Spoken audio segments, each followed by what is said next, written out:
Hello and good evening. My name is Austin, and this is my portion to show my student ID for you. Austin B. Schwebel 900-950-421. I don't know if you want to see the back of it. Feel free to pause that video if you need to take any of that information down. Anyways, let's get started.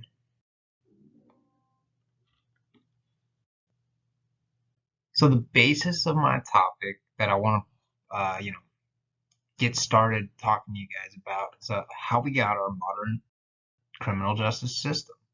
And this topic is gonna, talk mainly about like sentencing and how it's changed from colonial times all the way up to modern times in America.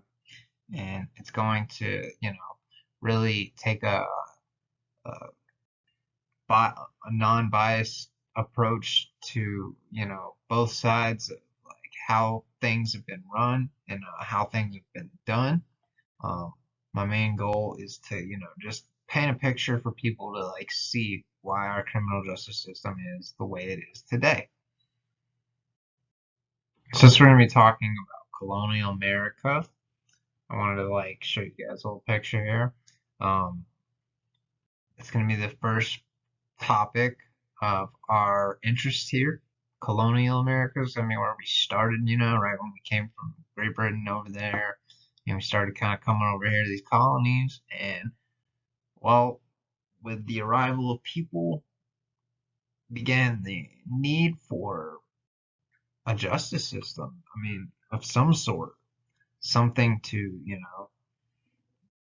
guide the way that um, criminal justice should be taken in this country, this new.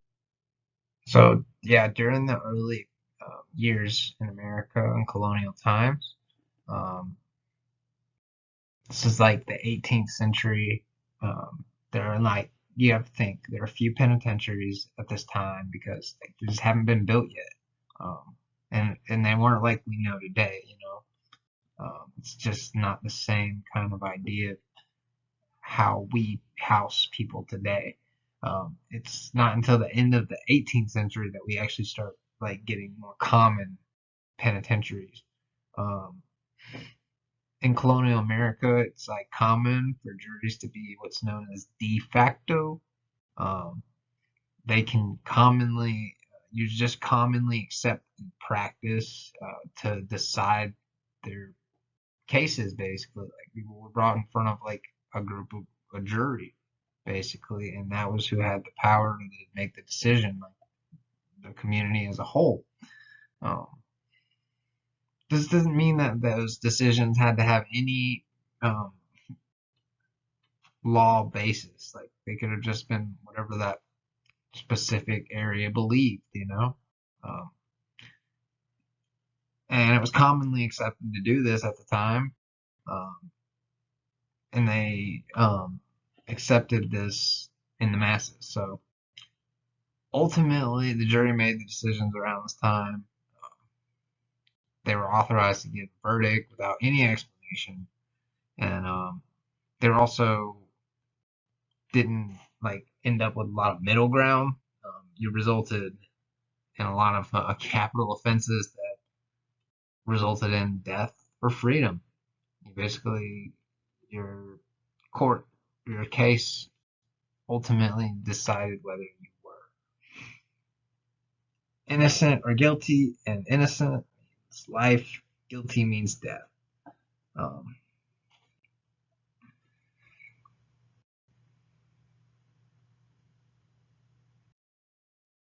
18th century, we're kind of like in the dark ages a little bit, but as we move into the 19th century, we're going to get a more commonly known industrial, like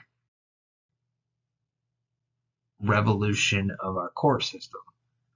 In the same way that we had this industrial revolution as pictured on the left here, with the factories, we're starting to build more stuff. So that means education's improving because we're building more schools. We're building more schools, which means people are getting smarter. So that means the division of labor in the courtrooms is starting to shift from the role of the jury being the final decision maker to these new professional type, this new professional class, if you will, that came along and started to, actually, this shifted just like the power of the jury now to the judges. So, so we had more projects of innovation. We had more prisons. More prisons means more scalable punishments, because scalable punishments is basically just saying like the amount of time that the judges were able to put people in prison because there were plenty of rooms to go around, basically. So they weren't worried about like not having the room or not having a room for the criminal. Um, but instead of like the 18th century where you had life or death for a crime, you could, a lot less capital offenses were, there's a lot less crimes that you could be killed for now because their, punishments are starting to take a little bit of a shape. And like I said, we had these prisons, so we had a need to put people in them. So now that these judges had power, um, there wasn't a whole lot of other like practices to look on like previously, you know. Um, they were like now solely responsible for, being fact checkers, articulating crime. They were novices. This became like a time, in an era when intermediate sentencing became a thing. Um, and during the time, they were regarded as experts. So these judges were, usually the final gavel. Um, and sentencing at this time isn't even taught in law. So essentially, judges were kind of like at the dawn of this newfound power with no playbook. Um, Basically, like a basketball, like a really athletic person that just decided to go play basketball, and they kind of are good at it, but they could be better if they had a plan, or if they practiced a little, which is kind of what needed to happen. These novice judges kind of had to make these sentence, like they had to sentence people, and so we could collect data, and uh, ultimately we started to realize some judges were kind of a little unruly, and there was a lot of uh, differences in like the amount of sentencing for one judge compared to another, and it wasn't exactly like there was no clear guidelines. No one was really doing any due process at this time. There's no, so basically there was little progress that could be made in terms of like standards for the future. And so that actually kind of, started this widespread need for the reform for the coming century. Because disparity in crime, disparity in the sentencing was so great, we needed some guidelines to be set. So in Robert Mortenson's um, What Works? Questions and Answers about Prison Reform, he notoriously noted that the treatment of offenders was largely ineffective. Um, this article, it was published back in 1974, and it's a conservative journal called The Public Interest. And this article, it led to a highly contentious um, nothing works debate. This debate, it's like kind of recognized as the being responsible for the shift toward the modern criminal justice archetype. Um, Basically, we just isolate exceptions, and there's virtually no relation to the rehabilitation efforts and the criminal's willingness to commit another crime. That's kind of what work showed. This cliche of nothing works. It was used by policymakers to challenge like formal rehabilitation methods, um, and that was being used for our prisons. And going back to like shaping our criminal justice system, this kind of like just pointed out facts, like things that were unsaid maybe at the time, and it really just like took about 231 studies from 1945 to 1967 and just analyzed that. And because of this, you know, it started up the debate kind of that was shifting us towards this modern criminal justice system we have.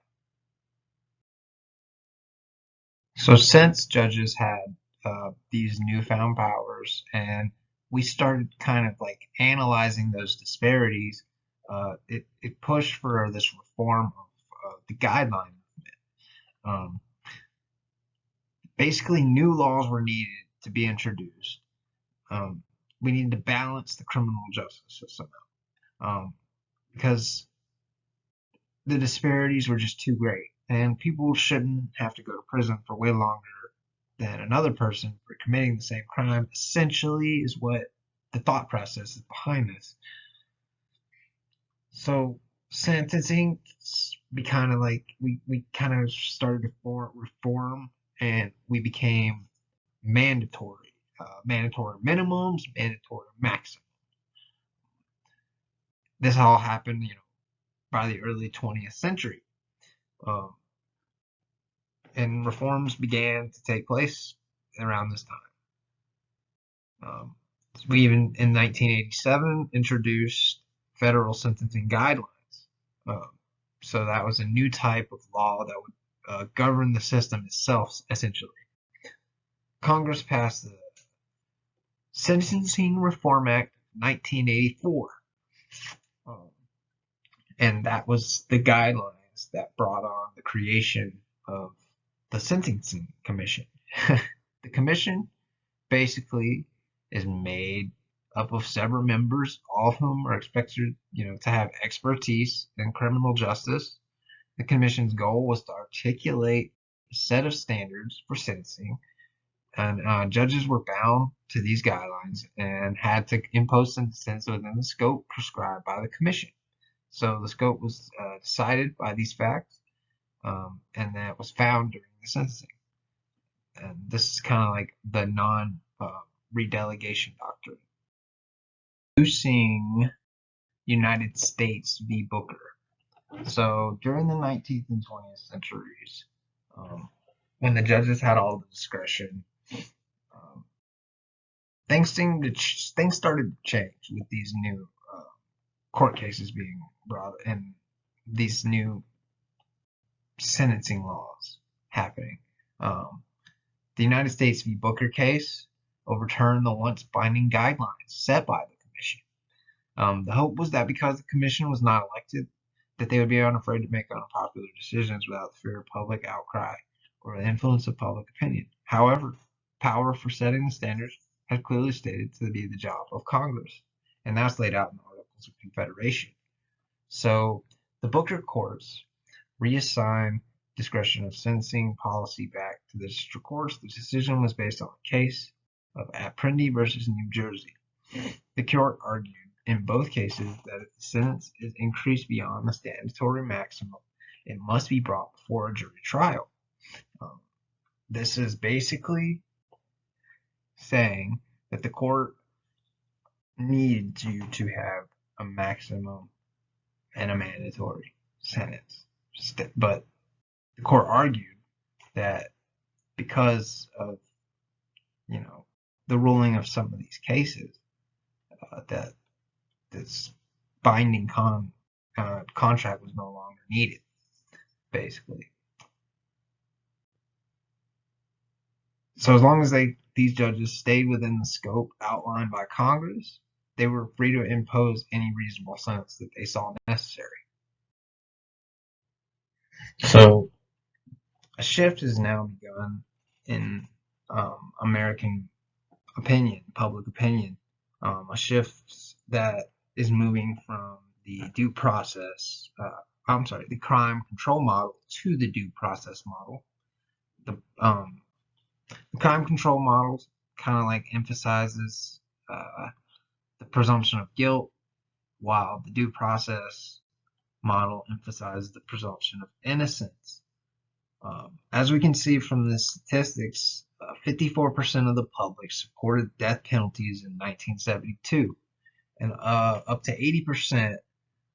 That was up to 80% by 1994, but then back down to 60% by 2013. So you can kind of see the shift here. 50%, that's about half. Well over half supported it by 1994, and then we're still well over half, but we've shifted back downwards by 2013. So you just see the shift in public opinion. And for example, in 1981 to 1982, there were 24 bills, over 24 bills, introduced that altered just the federal court's jurisdiction in general. They both models have merit, but crime control model has widely been the accepted viewpoint. Cracking down began at the dawn of the 21st century. Downward departures were starting to get a little out of hand. From 1991 to 2001, they went from 5.8% to 18.1%. And that's percentage of cases that were requesting these downward departures. As you can see, downward departures allowed or were requests from a court to give a lower sentence than the minimum due to cooperation or a plea of guilty, basically. And despite public opinions on the guidelines that were happening, they were actually about to get a lot tighter with the introduction of these restrictions on the standard for the appellate review. They didn't want these guidelines, they didn't want these courts to just accept anyone. They wanted them to have, merit. And the PROTECT Act was mainly was sought, to remedy the downward departure increase. This act urges the Justice Department to only take cases with legal grounds. So even though the act did this, it's still a little scrutinized because it didn't fully get rid of the downward departures.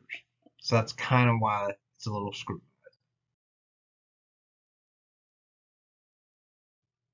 In modern justice, we now operate in times with two courts.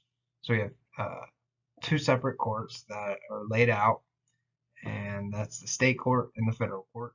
And each of these courts, they are kind of divided up into different levels of severity. So like higher courts, take like the harder cases, like the main big cases, like the top of the cake. The middle cases are handled, and then at the bottom of the cake we got the large, cases that are not so serious.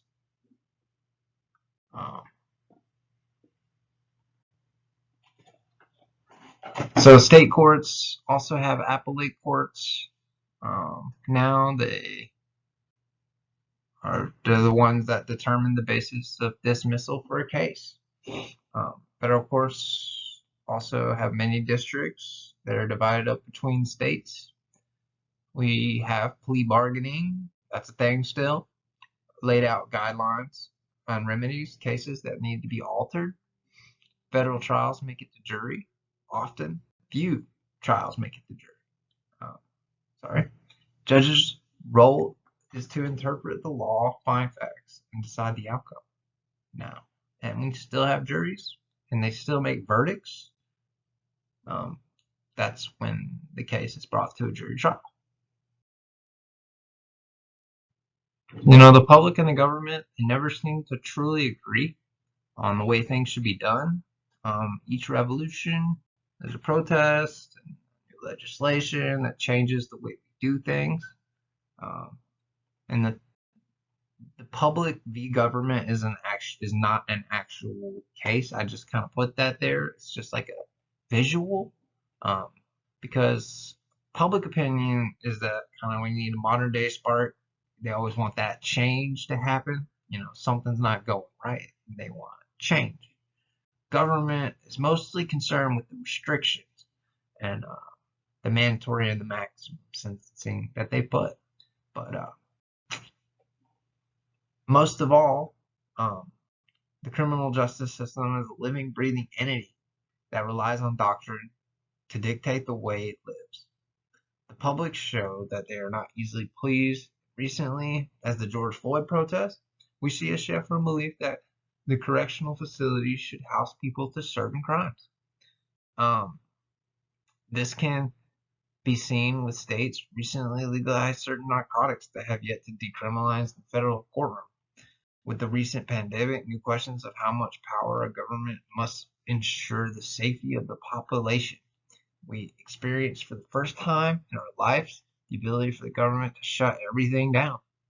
And I believe that in the future, we may see a court system that operates slightly different than we have now. Only time may tell. And I would like to thank you all for listening to me.